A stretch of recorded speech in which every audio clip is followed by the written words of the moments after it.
सुनैना चौटाला के लगातार 4-5 दिन जो कार्यक्रम चले फतेहाबाद विधानसभा क्षेत्र में, अलग अलग गांव में वो गई।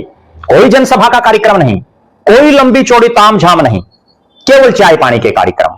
और उन चाय पानी के कार्यक्रमों में सैकड़ों की तादाद में लोगों का उमड़ना यह दर्शा रहा है कि फतेहाबाद की जनता 2024 में उन्होंने जैसा किया उस पर अब सोच रही है। और यही कारण है कि सुनैना चौटाला के कार्यक्रमों में बड़ी भारी तादाद में मातृशक्ति महिलाएं तो पहुंच ही रही हैं, बुजुर्ग भी आशीर्वाद देने के लिए पहुंच रही हैं। भारी तादाद में युवा इंडियन नेशनल लोकदल को मजबूत करने के लिए लगातार मेहनत कर रहे हैं। सुनैना चौटाला जिन्होंने चाहे भट्टू का इलाका हो फतेहाबाद हल्के में और चाहे भुन्ना क्षेत्र का, चाहे फतेहाबाद शहर हो, जहां जहां भी उनके कार्यक्रम हुए हर जगह एक से एक बढ़ करके कार्यक्रम रहा। चाय पानी के कार्यक्रमों में इतनी जबरदस्त भीड़ का उमड़ना, इतनी जबरदस्त जनता का आना यह दर्शा रहा है कि फतेहाबाद में सुनैना चौटाला पहले से कई गुना ज्यादा मजबूत हो गई है। और मजबूत क्यों? क्योंकि 2024 के विधानसभा चुनाव के बाद चाहे चौधरी अभय सिंह चौटाला हो या इंडियन नेशनल लोकदल, वो लगातार सड़कों पर रही है, लगातार जनता के लिए संघर्ष किया है।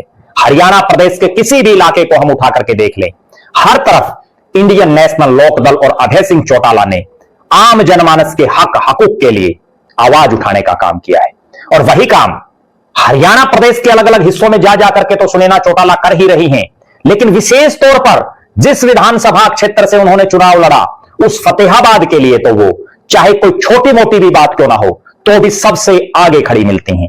कोई भी आंदोलन हो, किसानों की कोई समस्या हो, महिलाओं की कोई समस्या हो, या युवाओं के रोजगार का विषय हो, बुजुर्गों के बुढ़ापा पेंशन का विषय हो, या छोटे व्यापारियों को कोई दिक्कत आ रही हो, हर मामले में सुनैना चौटाला फतेहाबाद के तमाम नेताओं में सबसे आगे खड़ी दिखती हैं। यही कारण है कि हल्के का चाहे ग्रामीण इलाका हो, चाहे शहरी इलाका, चाहे भट्टू की बेल्ट हो, चाहे भुन्ना क्षेत्र की बेल्ट, चाहे फतेहाबाद शहर, हर इलाके में सुनैना चौटाला को मजबूती मिल रही है, इनेलो को मजबूती मिल रही है। 4 दिन का उनका कार्यक्रम, और इन कार्यक्रमों में वो जिस जिस भी गांव में गई वहां बड़ी भारी तादाद में लोगों ने उनका ना केवल जोरदार स्वागत किया बल्कि चौधरी अभय सिंह चौटाला के नेतृत्व में इंडियन नेशनल लोकदल को मजबूत करने का संकल्प भी लिया।